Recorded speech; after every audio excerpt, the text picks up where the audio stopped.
तुम्ही पाहत आहात MCN न्यूज मराठी। बुलढाणा जिल्ह्यातील जळगाव जामोद तालुक्यातील भेंडवड बुद्रुक परिसरात 31 जुलै 2026 रोजी झालेल्या अतिवृष्टीमुळे नुकसान झालेल्या 20 घरातील कुटुंबांना टाकळी पारसकार येथील देवीदास जगदेव परसकार, संचालक कृषी उत्पन्न बाजार समिती जळगाव जामोद यांनी आर्थिक मदतीचा हात दिला। अतिवृष्टीमुळे बाधित झालेल्या प्रत्येक कुटुंबाला रोख स्वरूपात आर्थिक मदत त्यांनी दिली। संकटाच्या काळात नुकसानग्रस्त कुटुंबाच्या पाठीशी उभे राहत सामाजिक बांधिलकी जपण्याचा आदर्श त्यांनी या माध्यमातून निर्माण केला आहे।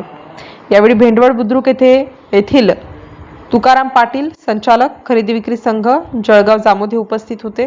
त्यांच्या उपस्थितीत नुकसानग्रस्त कुटुंबांना मदतीचे वाटप करण्यात आले। अतिवृष्टीमुळे संकटात सापडलेल्या कुटुंबांना या मदतीमुळे मोठा आधार मिळाला असून देवीदास परसकार यांनी दाखवलेल्या सामाजिक संवेदनशीलतेचे गावकऱ्यांकडून सर्वत्र कौतुक होत आहे। या मदतीबद्दल भेंडवड बुद्रुक येथील ग्रामस्थांनी देवीदास परसकार यांचे मनःपूर्वक आभार व्यक्त केले। आपत्तीच्या काळात मदतीचा हात देत सामाजिक बांधिलकी जपणाऱ्या परसकार यांच्या या उपक्रमाचे ग्रामस्थांनी स्वागत केले आहे।